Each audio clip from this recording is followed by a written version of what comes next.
Kids, today we're going to talk about the Oklahoma tornadoes, part 3. So this is my third installation on the Oklahoma tornadoes. I've been fascinated with this disaster since it happened. And the reason I've been fascinated with it is because first, the media totally overhyped it. Now I realize it's a big disaster. I realize people have died. I realize that it's a very destructive tornado and lots of people have been displaced and inconvenienced. This is not our first disaster in the United States. My heart goes out to those people that have lost loved ones and that are displaced or at the mercy of others to try to get along during this hard time. Because I know I've been there before. Now, my first video seems to have gone kind of minorly viral in a way. I mean, at least for my videos. People have been watching them and making the strangest comments. So I wanted to address that first. If you watch my videos, first of all, if you can't get past the first minute because of my haircut, really, I'm not for you. Because if you're that trite and shallow and ridiculous, I don't need you. I need you like I need a paper asshole. Seriously. So that's the first thing. Don't worry about my haircut. My haircut has nothing to do with my soul or my life or anything of my experiences. Now, many people think I might be younger than I really am, but I'm not. I've seen life for a very long time. And all I do is report on what I've seen.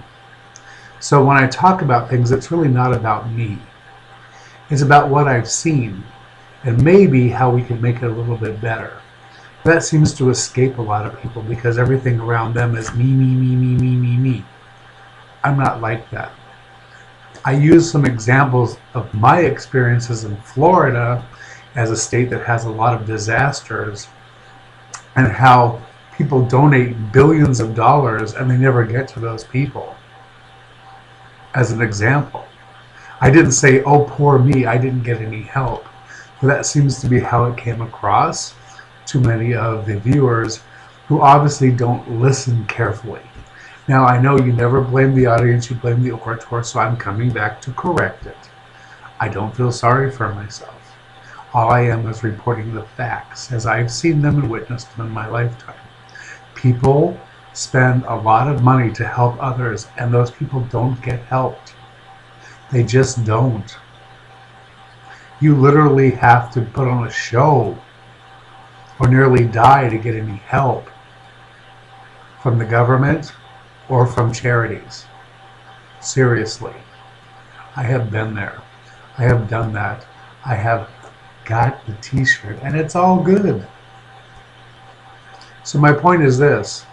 While it may make you feel better to give money for these disasters, your money is actually being mostly thrown away because they're really not helping a lot of people. In the end, the only thing that helps people is the government, and they do the minimum amount possible because they have to be accountable to the taxpayers. So they do the minimal amount possible.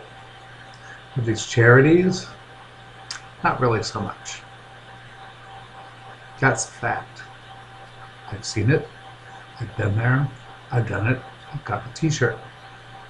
Been through many hurricanes in my lifetime. Been through many earthquakes, fires, you name it. Tornadoes, even really bad tornadoes here in Florida. One that ripped right past my house. It destroyed my entire work area. 2 counties away. I drove into a tornado disaster zone, which is where I worked, which disrupted my work life. So I know these things firsthand. And then people have often said, I don't have respect for the dead, or they're not even buried. It's funny that people that don't know me would make such comments, considering my entire family has died. I buried them one by one, by one, by one, by one, as they've all fallen into the tar pit of life. And there's no one left besides me. So I find it odd that these people that don't know me love to rush in, make judgments, Tell me that, you know, these disasters, this one was priceless. These disasters are good because it shows how much Jesus loves us.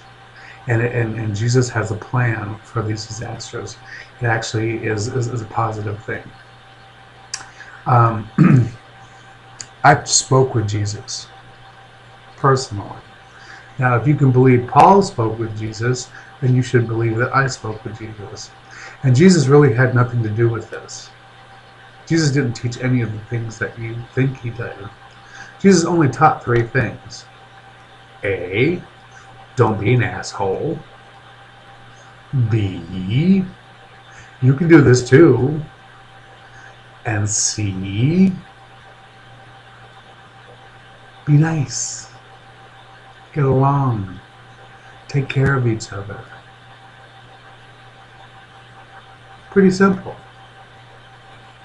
Not, oh, let's go on Facebook and try to destroy the stranger that wanted to speak up and say, hey kids, we've got a problem here. And the problem is getting worse. Because as a country, we're getting more separated by politics, by socioeconomic backgrounds, and everything else. I grew up really wealthy. I was lucky. I was adopted. I was bought into wealth. So I don't have to worry about all this trite miserableness. I could afford to take care of myself. I feel sorry for those that can't. But when I was looking for help and I was desperate, there was no help for me. Not even the so-called wealthy, when I was really down and out. So, is it really that off base to talk about this? I think not. I think we really need to get into it. Now, do you know how tiring it is to hear that every time there's a man-made or natural disaster that it's always the homosexuals that are to blame? It's ridiculous. It's exhausting to hear. I've been hearing this since the 1980s. It's 2013. Find a new excuse. Because even non-homosexuals are getting tired of hearing it.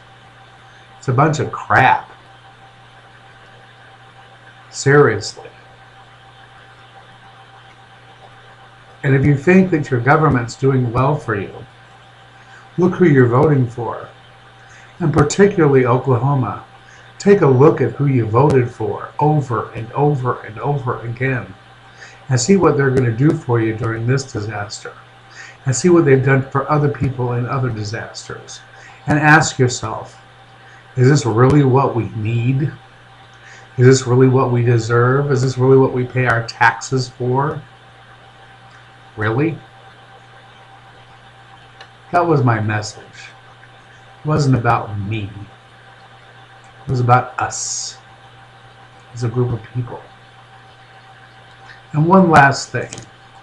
For those of you that like to make empty threats on YouTube or anywhere else online, let me tell you something.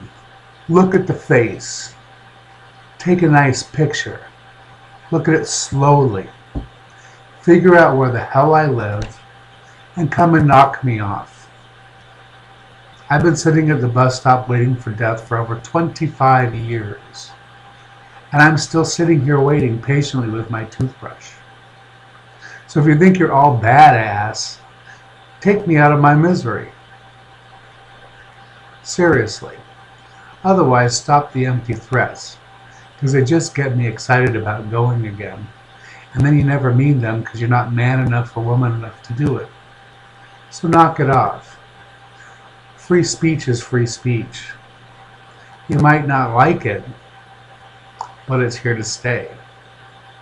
And if you think I'm bad, sit and listen to the Westboro Baptist Church for a little while. See how that sits with ya. Have a good one.